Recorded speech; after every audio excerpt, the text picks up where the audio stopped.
Structural organisation in ॲनिमल्सचं lecture number 15.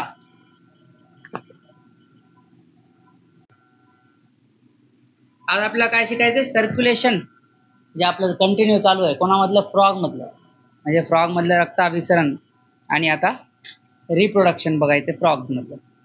चला खाली या बघा, flow of blood in frogs heart, म्हणजे कुठून रक्त कोण्या खाण्यात येते, कोण्या खाण्यातून कोण्या खाण्यात जाते ते बघ. Flow of blood in frogs heart. तर हृदयात जे 3 कप्प्याचं हृदय आहे, किती कप्प्याचं हृदय आहे? 3. तर बघूत कोणत्या कप्प्यात कुठून येते काय नाही बघत आता. बघा आता तुम्हाला दिसायले 3 कप्पे आधी बघून घ्या. 2 ॲट्रियम आहेत, त्यामुळे 2 असल्यामुळे एक राईट ॲट्रियम एक लेफ्ट ॲट्रियम, आणि वेंट्रिकल खाली एकच आहे. बघा तर 3 खाणे आधी बघून घ्या, राईट ॲट्रियम, लेफ्ट ॲट्रियम आणि वेंट्रिकल. आता राईट ॲट्रियम मध्ये जर तुम्ही बघत असाल तर कुठून रक्त यायले? सायनस वेनोस, आणि निळ्या रंगाने दाखवले म्हणजे तुमचा निळा रंग म्हणजे काय की अशुद्ध, अशुद्ध. आणि लेफ्ट ॲट्रियम मध्ये तुम्हाला दिसायले, लेफ्ट ॲट्रियम मध्ये कुठून रक्त यायले? तर लंग्सकडून. लंग्सकडून रक्त यायचा अर्थ काय की लंग्स मध्ये कोण आलेली असते? हवा. तर म्हणजे हवेतलं तिथं गॅसियस एक्सचेंज होते कुठं? लंग्स मध्ये. म्हणजेच कार्बन डायऑक्साईड वालं बाहेर निघून जाते, कार्बन डायऑक्साईड रक्तातून बाहेर निघून जाते आणि लंग्स मध्ये ऑक्सिजन रक्तामध्ये मिसळते, म्हणजेच ऑक्सिजनेटेड ब्लड. तर मग लेफ्ट ॲट्रियम मध्ये लंग्स कुठे यायले? म्हणजेच कोणते यायले? ऑक्सिजनेटेड. आता हे दोघंही खाली एकाच वेंट्रिकल मध्ये खुलायले. तर जे खराब वालंही आलं आणि चांगलं वालंही आलं, तर मग ते मिक्स झालं. कळालं का तुम्हाला? हे माणसामध्ये असं होत नाही. माणसामध्ये तिथं वेंट्रिकल्स पण वेगवेगळे असतात, तर तिथं पण अशुद्ध आणि शुद्ध कसं राहते? वेगवेगळं राहते, सेपरेट राहते. इथं ते मिक्स झालं. कुठं? दोघंही जण मिक्स कुठं झाले? शुद्ध आणि अशुद्ध रक्त मिक्स कुठं झालं? वेंट्रिकल मध्ये. आणि मग आता ते वेंट्रिकल खाली पंप करणार जोरात, आणि मग ते मिक्स जे रक्त आहे ते खाली निघेलं कुठं? कोनस आर्टिरियस मध्ये, कोनस आर्टिरियोसस मध्ये गेलं. सस आहे ते, सस. तिथून मग आर्टिक आर्क मध्ये गेलं, आहे की नाही, मिक्स्ड रक्त. आणि मग आता तिथून 2 फांटे फुटले. एक अर्ध तर कुठे गेलं रक्त? पल्मनरी आर्टरीच्या मार्गाने कुठे गेलं? लंग्सकडे गेलं. आणि अर्ध कुठे गेलं? साध्या आर्टरीच्या मार्फत. कळलं का? तर पल्मनरी आर्टरी जी आहे ते कुठे जाऊन रक्त लंग्सकडे घेऊन जाते, आणि बाकीच्या आर्टरीज कुठे घेऊन जातात? बाकीच्या बॉडी पार्ट्सकडे, बॉडी पार्ट्स टिश्यूकडे. आणि टिश्यूला मग काय? आता मिक्स रक्तामधलं ते दिल्या जाते ऑक्सिजन, आणि ऑक्सिजन कमी कमी होत जाते आणि कार्बन डायऑक्साईड काय होते? वाढत वाढत जाते. तर मग ते शेवटी सगळं रक्त काय होते? डिऑक्सिजनेटेड होते.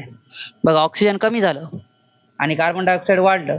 आता हे डिऑक्सिजनेटेड ब्लड शेवटी कुठं जाते? वेन्समध्ये. वेन्स मधून कुठं जाते? वेना केवामध्ये. वेना केवामधून कुठं जाते? सायनस वेनोसस, आणि तिथून मग परत लेफ्ट ॲट्रियम मध्ये, sorry right atrium.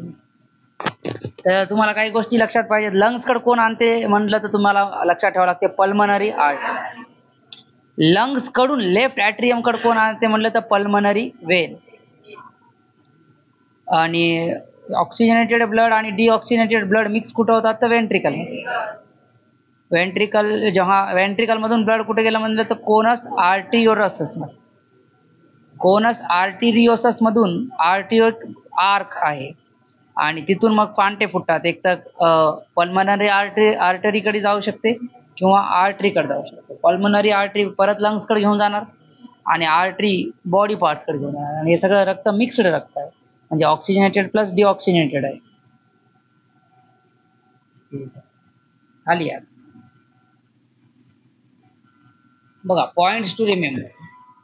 Mixed circulation और incomplete double circulation is seen in frogs. तर हे जे सर्क्युलेशन आहे याला कोणतं सर्क्युलेशन म्हणतात? मिक्स्ड सर्क्युलेशन, किंवा त्याला काय म्हणतात? हे बघा, डबल सर्क्युलेशन तर आहे, जे माणसामधलं आहे त्याला डबल सर्क्युलेशन, पण कसा इनकम्प्लीट आहे, पूर्ण नाही. कारण पूर्णपणे शुद्ध रक्त आणि अशुद्ध रक्त वेगळं नाही ठेवलंय, शेवटी ते मिक्स व्हायले. याला मग मिक्स्ड सर्क्युलेशन म्हणतात. जसं O2 blood from left atrium आणि DO2 म्हणजे deoxygenated blood from right atrium gets mixed in common ventricle. एकच वेंट्रिकल आहे त्याच्यामध्ये मिक्स होते, विच इज ॲक्च्युअली पंप्ड. आणि मग तेच नंतर वेंट्रिकलच त्याला काय बाहेर पंप करते. तर रस्ता बघा, टिश्यू कडून कोणतं रक्त जाते पुढे? Deoxygenated blood.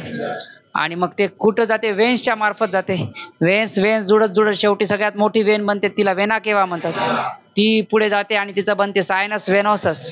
आणि मग शेवटी रक्त राईट ॲट्रियम म्हणजे उजव्या कप्प्यामध्ये जाते, जे अशुद्ध रक्त जाते. आणि मिक्स ब्लडचा रस्ता बघा. मिक्स ब्लड कुठून जाते, वेंट्रिकल मधून, कोनस आर्टरीरोसस मध्ये, नंतर आर्टिक आर्क मधून, एक तर आर्टरी मध्ये जाईल नाही तर पल्मनरी आर्टरी मध्ये जाईल. आर्टरी मध्ये गेलेलं कुठे जाते, टिश्यूकडे जाते. आणि पल्मनरी आर्टरीकडे गेलेलं कुठे जाते, लंग्स कडे. ते रस्ता आहे. पुढे बघा ब्लड. ब्लड काय असते, ब्लड मध्ये कोण आहे, तर एक तर प्लाझ्मा आहे म्हणजे द्रव पदार्थ, ब्लड सेल्स म्हणजे रक्तातल्या पेशी, WBC RBC वगैरे असतील, आणि प्लेटलेट्स रक्तडिंबिका आहे की नाही, जे जखम वगैरे झाल्यावर जे खपली तयार करण्यासाठी मदत करतात. तर ब्लड सेल मध्ये त्याने खाली सांगितले कोणते आहेत, एक RBC आणि एक आहेत WBC. RBC बद्दल माहिती दिली की कशी आहे, RBC न्यूक्लिएटेड म्हणजे यांच्या RBC कडे केंद्रक आहे, जे माणसाच्या RBC कडे नसते. ओव्हल शेप्ड आहेत, आपल्या बायकॉन्केव्ह असतात, त्यांच्या ओव्हल शेप आहेत म्हणजे अशा अंडाकृती आकाराचे. अँड हॅज हिमोग्लोबिन आणि यांच्याकडे हिमोग्लोबिन आहे, आपल्याकडे असते. चला आता हे झालं ब्लड सर्क्युलेशन सिस्टीम झालं. आता लिम्फॅटिक सिस्टीम बघू, खाली या. Lymphatic system it consist of, पहिली गोष्ट याच्यात कोण कोण आहे, लिम्फ. नंबर 2 लिम्फॅटिक चॅनल्स आणि नंबर 3 लिम्फ नोड्स. पहिली गोष्ट लिम्फ बघा काय असते, हे एक द्रव पदार्थच असते. It is a colourless fluid, colourless आहे म्हणजे रंग नाही आहे. Form by filtration of blood, कशापासून तयार होते की ब्लड फिल्टर होऊन जे उरलेलं असते तेच लिम्फ असते. And does not have RBC आणि त्याच्याकडे RBC नसतात म्हणून कलरलेस असते, कारण रक्ताला RBC मुळे रंग आलेला. बट हॅज WBC, पण लिम्फ मध्ये WBC आहेत म्हणजे पांढऱ्या रक्तपेशी आहेत. Compared to blood it has less protein, रक्तापेक्षा कमी प्रोटीन आहे. कुठं, कशामध्ये, लिम्फ. दुसरा अवयवात बघा, लिम्फॅटिक सिस्टीम मधलं दुसरा कोणता पार्ट आहे, लिम्फॅटिक चॅनल. चॅनल म्हणजे काय की जसं चॅनल म्हणतात ना, चॅनलला पाणी, असं चॅनल म्हणजे काय असते की जिथून पाणी वगैरे वाहते गटारसारखं, इथून लिम्फ वाहते, ते लिम्फॅटिक चॅनल. आणि लिम्फ नोड्स म्हणजे जिथून लिम्फ बाहेर वगैरे, जसं तुमच्या इथं ड्रेनेज लाईनला जागोजागी ते चेंबर दिलेले असते, ते नोड सारखे काम करतात. आणि खालचा टाकलेला पाईप जे आहे ते चॅनल सारखे काम करतात. तिसरी सिस्टीम आहे पोर्टल सिस्टीम. याच्यामध्ये दोन आहेत, एक रेनल पोर्टल सिस्टीम, दोन प्रकार आहेत, आणि एक हिपॅटिक पोर्ट. रेनल शब्द कोणासाठी असतो तर किडनी, आणि हिपॅटिक शब्द कोणासाठी असतो, लिव्हरसाठी. हिपॅटिक पोर्टल सिस्टीम आणि रेनल पोर्टल सिस्टीम. खाली या बघूत. पोर्टल सिस्टीम म्हणजे सर्क्युलेशन मध्ये काय होते बघू. It's a special Venus connection. Venus म्हणजे कशाचं, वेन्सचं. तर वेन्सचं कनेक्शन आहे म्हणते बिटवीन दोन ऑर्गन याच्यामध्ये जोडल्या जातात वेन नावाने, एक अवयव दुसऱ्या अवयवासोबत. That starts with capillary and ends with capillary. जे की कॅपिलरी पासूनच चालू होते आणि कुठे एंड होते, कॅपिलरी. म्हणजे एका अवयवातून निघणारी कॅपिलरी दुसऱ्या अवयवातून कॅपिलरी पर्यंत जाते आणि म्हणजे वेनला रस्ता. बघू त्याच्यातला पहिला प्रकार हिपॅटिक पोर्टल सर्क्युलेशन. बघू काय असते याच्यात. बघा पोर्टल सर्क्युलेशन मध्ये दोन अवयव जोडले जातात. मग हिपॅटिक पोर्टल सर्क्युलेशन मध्ये कोणते दोन अवयव जोडले जातात, एक तर इंटेस्टाईन कोणाला जोडले जाते बघा, दिले लिव्हरला. इंटेस्टाईन कोणाला जोडले जाते, मी आधीच म्हणले हिपॅटिक शब्द आला म्हणजे लिव्हर आलं. तर इंटेस्टाईनचा आणि लिव्हरचा कनेक्शन आहे कोणामार्फत, हिपॅटिक पोर्टल सिस्टीम मार्फत. तर बघा सुरुवातीला लिव्हर मधून ज्या निघाल्यात की नाही छोट्या छोट्या, 3 दिसायल्यात तुम्हाला, ते आहेत कॅपिलरीज. आणि त्या जोडल्या जाऊ मग बनते वेन. मग काय बनते, त्याला म्हणतात हिपॅटिक पोर्टल वेन. आणि नंतर त्याचे परत खांड होऊन परत काय बनतात, कॅपिलरी. म्हणून गेलं कॅपिलरी टू कॅपिलरी. इकडूनही कॅपिलरी निघाले आणि तिकडे जाऊन काय कॅपिलरी म्हणतात, पण मध्ये रस्त्यात वेन लागते, मोठा पाईप. तर कॅपिलरी टू कॅपिलरी आहे. आणि लिव्हरनं हार्टला यानं जोडते याच सिस्टीमनं. तर लिव्हर हार्टलाही जोडल्या जाते. तर ते कोणत्या यानं जोडल्या जाते, हिपॅटिक वेननं. तर पुढे बघा हिपॅटिक पोर्टल सिस्टीमचं कोणतं एक्झाम्पल आहे, कनेक्शन बिटवीन इंटेस्टाईन आणि लिव्हर. नॉर्मल सर्क्युलेशन बघा आता काय असते, इकडे या बाजूला हार्ट दिसायले, हार्ट मधून रक्त निघते ते कुठे जाते, आर्टरीमध्ये. आर्टरीमधून रक्त निघते ते कुठे जाते, म्हणजे अवयवाकडे जाणार. पल्मनरी आर्टरी नाही, साध्या आर्टरी. साध्या आर्टरीमधून कुठे जाते, एकदम छोटे छोटे आर्टरीचे खांड होतात आणि त्यांनाच पुढे जाऊन आपण कॅपिलरी म्हणजे केशिका म्हणतो. मग ही कॅपिलरी प्रत्येक अवयवाकडे प्रत्येक टिश्यूकडे जाऊन रक्त पुरवठा देतात आणि अशा प्रकारे शुद्ध रक्त म्हणजे जे मिक्स्ड रक्त आहे ते डिऑक्सिजनेटेड रक्त होते आणि नंतर याच कॅपिलरी एकमेकांना जोडल्या जाऊन मोठा पाईप बनते, त्याला काय म्हणतो आपण, वेन. आणि मग वेन कडून कुठे जाते रक्त, परत हार्ट. आणि असलीमध्ये अवयवांना आणि टिश्यूला रक्त कोण पुरवठा करते, तर कॅपिलरी करते. तर खाली बघा, कॅपिलरी कडून रक्त कोणाकडे जाते, मग वेन कडे, आणि वेन कडून कोणाकडे जाते, हार्ट. रेनल पोर्टर सिस्टीम बघा खाली या,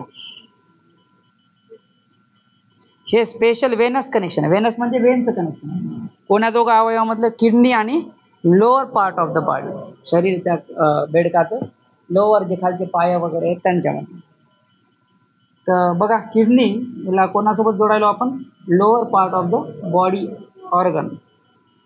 तर किडनी पासून निघालेल्या कॅपिलरी दिसायला, त्या जोडल्या जाऊन पुढे जाऊन काय बनायले, वेन बघायले. त्याला कोणती वेन म्हणतात, रेनल पोर्टल वेन. ती जाऊन नंतर कुठं परत त्याचं कॅपिलरीमध्ये रूपांतरण होते आणि काय बनते, लोअर पार्ट ऑफ द बॉडीला जाऊन त्या कॅपिलरी रक्त पुरवठा करतात.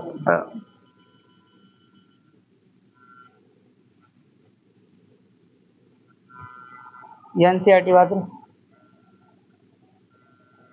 System of frogs is well developed of both types. Frogs have a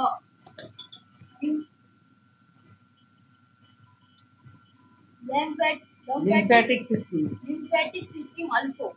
The blood vascular system. आधी मला सांगू, vascular system of frog is well developed म्हणजे चांगल्या प्रकारची, क्लोज टाईपची, ओपन सिस्टीम नाही. आणि एक लिम्फॅटिक सिस्टीम पण. The blood vascular system. Vascular system involves heart, blood vessels and blood. The blood vascular system मध्ये कोणकोणते अवयव येतात, heart. The lymphatic system consists of lymph channels and lymph nodes. Heart is muscular structure situated. चला, तर lymphatic system कोणत्या कोणत्या अवयवापासून बनलेली आहे, एक तर त्याच्यामध्ये लिम्फ येते, नंबर 2 लिम्फ चॅनल्स, आणि number 3 lymph nodes. Heart is a muscular structure. तर हृदय कसं आहे, एक मस्क्युलर म्हणजे मासल एक अवयव आहे. Situated in the upper part of the body, आणि वरच्या साईडला असते धडाच्या. इट हॅज 3 चेंबर, त्याला 3 चेंबर आहेत. 3 चेंबरपैकी 2 ॲट्रिया आहेत आणि एक आहे ventricle. And it's covered by a membrane called pericardium. हृदयाचं जे कवर आहे त्याला पेरिकार्डियम म्हणतात. A triangular structure called sinus venosus joins the right atrium. Right ॲट्रियमला एक सायनस वेनोसस नावाचा त्रिकोणाकार अवयव जोडलेला असतो.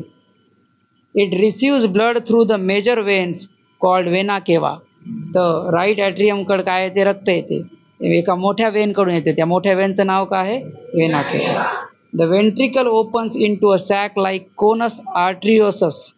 तर एक जे वेंट्रिकल आहे, जे आपण बघितलं खालचं, ते पुढे जाऊन कशामध्ये उघडते, एक ते सॅक आहे, एक जे थैली आहे त्याला काय म्हणतात, कोनस आर्टिरिओसस. काय म्हणतात त्याला, conus arteriosus. On the ventral side of the हार्टच्या वेंट्रल साईडला असते. The blood from the heart is carried to all parts of the body by the arteries. तर सगळ्या शरीरात सगळीकडे रक्त कोण घेऊन जाते, आर्टरी घेऊन जाते, आर्ट्रियल सिस्टीम म्हणतात. And the veins collect blood from different part of the body to the heart. आणि सगळ्या शरीराकडून रक्त गोळा करून वापस हृदयाकडे कोण घेऊन आणते, veins. And form a Venus system.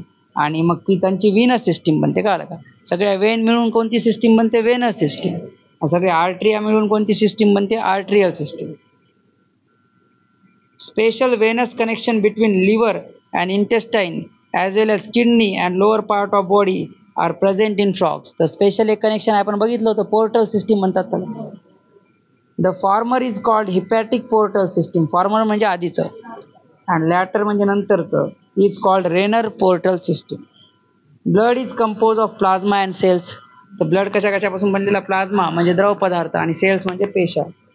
The blood cells are RBC म्हणजे रेड ब्लड सेल्स, त्याला इरिथ्रोसाइट्स म्हणतात. आणि WBC म्हणजेच कोणत्या? व्हाईट ब्लड सेल्स, त्यांनाच ल्युकोसाइट म्हणतात.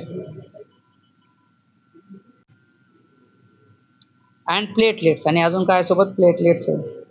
RBCs R nucleated. RBC ला केंद्रक आहे.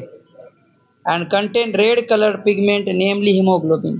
आणि लाल रंगाचं त्याच्यामध्ये द्रव्य आहे, रंगद्रव्य, त्याचं नाव हिमोग्लोबिन आहे. The lymph is different from blood. Lymph हे रक्तापेक्षा वेगळा एक द्रव पदार्थ आहे. It lacks few proteins and RBCs. जे रक्ताकडे काही प्रोटीन आहेत आणि रक्ताकडे जे RBC आहेत ते लिम्फकडे नाही आहेत. The blood carries nutrients. रक्त काय वाहून नेते? न्यूट्रियंट्स म्हणजे पोषक द्रव्य. गॅसेस म्हणजे काय? वायू पदार्थ. अँड वॉटर म्हणजे काय? पाणी. To the respective sites during the circulation. Respective sites म्हणजे जिथं जिथं न्यायचे तिथं तिथं घेऊन जाते. The circulation of blood is achieve by the pumping action of muscular heart. Circulation होतेच कसं काय? कारण हृदयाकडून रक्त सगळ्या शरीराकडे जाते का? कारण हृदय काय करते? पंप करते. पंपिंग ॲक्शनमुळे हे सर्क्युलेशन शक्य आहे. प्रश्न बघा. Statement 1. A triangular structure called conus arteriosus joins the right atrium. त्याच्यात ट्रायंगुलर स्ट्रक्चर होतं का? होतं. त्याचं नाव कोनस आर्टिरियोसस होतं का? काय नाव होतं? ठीक आहे. आणि ते राईट एट्रियमला जॉईन करू लागलं का? म्हणजे सायनस वेनोसस राईट एट्रियमला जॉईन करते आणि तेच ट्रायंगुलर आहे. पक्का ना? मी तुमच्यावर भरोसा करतो. Sinus venosus receives blood through the major veins called vena cava. Sinus वेनोससला रक्त येते वेना केवा मधून येते का? म्हणजे ते बरोबर आहे. म्हणजे पहिलं चूक, दुसरं बरोबर. चला या आता खालचं. स्टेटमेंट 1 बघा.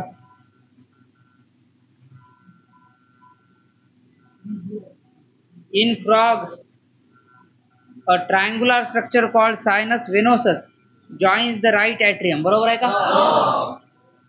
The ventricle opens into a sac like conus arteriosus.